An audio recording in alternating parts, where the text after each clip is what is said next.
to the Biocredible YouTube channel. My name is Jose, your host and founder of biocredible.ai, where I'm focusing today on teaching you some of the skill sets that we utilize in biomedical sciences every day for research, but to use those and repurpose them for your personal finances so that you reduce your risk, regain your autonomy, and put yourself towards a more balanced life. This is a core video for you to understand the subsequent videos of the steps I'm taking. I'm going to be building up to understanding how I would utilize these programming tools to understand and to back test certain things, to gain insights into what I feel comfortable with investing in. And everybody's different. Everybody has different purposes, different holding times, and different levels of risk tolerance. Okay, the purpose of this video is educational only. I'm not saying buy the security or not buy the security. You can apply almost every single security, like a stock or a bond fund or whatever, to the types of things that we're going to talk about here. And if there's any inaccuracies in the coding, please let me know. I will immediately correct the video and so forth. Okay, so with that, one of the things that we need to kind of understand is that in this first step, what are we going to do? We're going to take a security, like what's called an index fund. I'll explain a little bit about what that is in a second, okay? But we're going to see, well, we've got a couple of opportunities, different types of funds, and I'm going to want to identify, what is the best way to invest in, what would be the most, the best decision for me to put my money, okay? An index, this is something that's very common in American investing. So it gets into this point of a market index. So a market index, and again, this is the core of retirement planning in the United States and so forth, but a market index, okay, it is a benchmark that's been created by financial professionals, okay, to understand the performance of a particular market. Indices are not designed for the purpose of investing, okay? They just have been repurposed. So for example, maybe an economist says, like, you know, I'm interested in understanding how the automobile sector functions as it relates to some other sector. Or I want to see how the entire stock market is doing. Or I want to see how the entire universe of bonds is doing. And so there are these indices generated by these companies that have a particular type of idiosyncrasy in it. For example, maybe it has 200 stocks, or it has 1,000 stocks, and so forth. So as an example, I took this particular thing right off of the website of the FTSE or FTSE Global Equity Index Series. So these are, equity is like companies, and global, this is like all the tradable securities in the world that would be in any type of company that isn't under an embargo, let's say. And so this, right off their website says, the indices and index statistics are intended to reflect the investment markets included in the index definitions and to facilitate the detailed analysis of such markets. Right? So that is so key, to facilitate the detailed analysis of such markets. This is not so that you and I can invest in.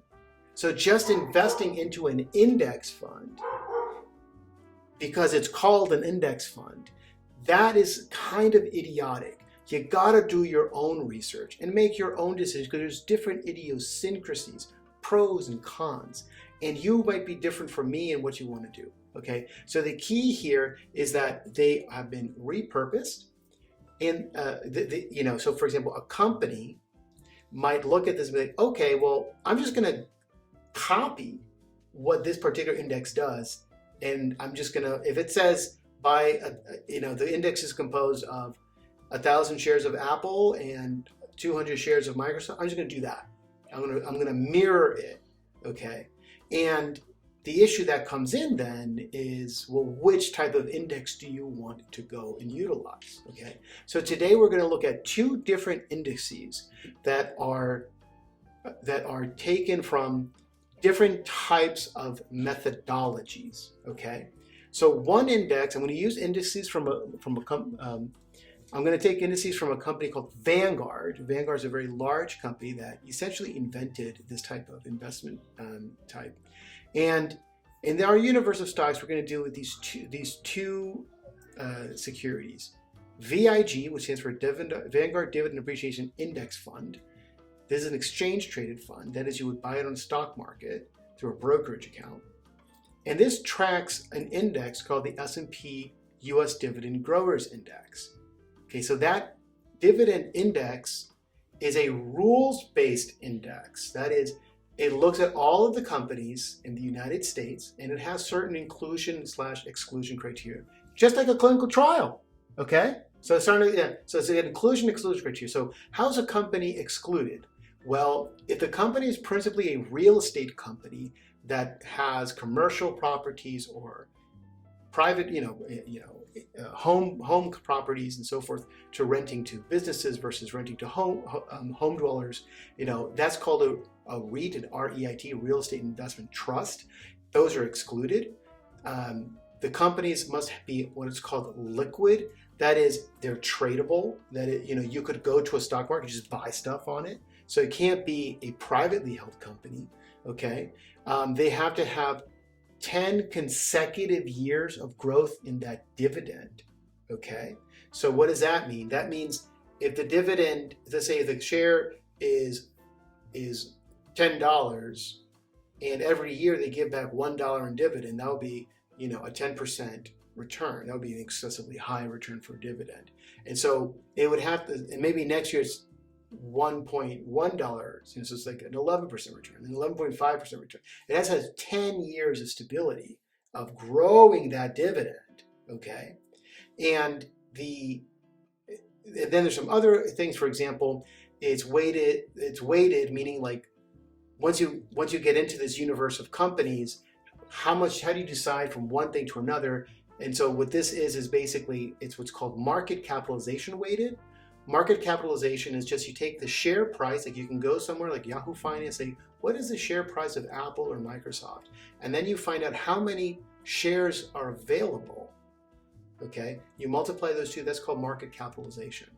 So depending on the size of the company, in this particular index, they're market capitalization weighted, and they cap the exposure to 4%. So if something's such a big company that it would take 6%, it caps it at 4%, and then recalculates all of the other kind of companies in terms of their proportion and so forth through some iterative math process. And so what they're trying to do is get a diverse universe of stocks of large companies that are actively traded on the stock market, and they've shown this dividend growth. Now, a company that's good enough to have profits and distribute those profits, sufficient profits, to its shareholders, its owners. For example, I would be an owner if I bought a stock in that company, and still have enough to go back and buy and do all of the growth that it needs to do and maintain its competitive edge. Right? Those are the companies that would be in this index. And it turns out, as of date of doing this video, we're at the end of 2022. It's 289 companies are constituting this index that meet that inclusion criteria, and thousands of companies are excluded based on the exclusion criteria. So that's VIG, okay? VTI is what's called a total stock market index, ETF. This tracks a different index called the CRSP US Total Market Index, okay? Now, this ETF, this fund, distributes every dollar, it distributes it to over 4,000 companies, the total US stock market, okay? The inclusion, and it has its own inclusion-exclusion criteria. It has to have its company headquarters in the United States, okay? It has to have a large market capitalization of, it can't be less than $15 million market capitalization. It has to have shares that are tradable. It needs to be traded every day. So it can't be a company that is just puttering along and no one wants to buy it, okay? And it's market capitalization weighted. That is like based on, again, share value times share price Okay, so share value times number of shares outstanding, that's your market capitalization, and it's weighted on that. Okay, so I'm going to transition to a slide deck first to go over the overall workflow that I'm going to do, and then I'm going to just go line by line coding and talking to you about this. Thank you.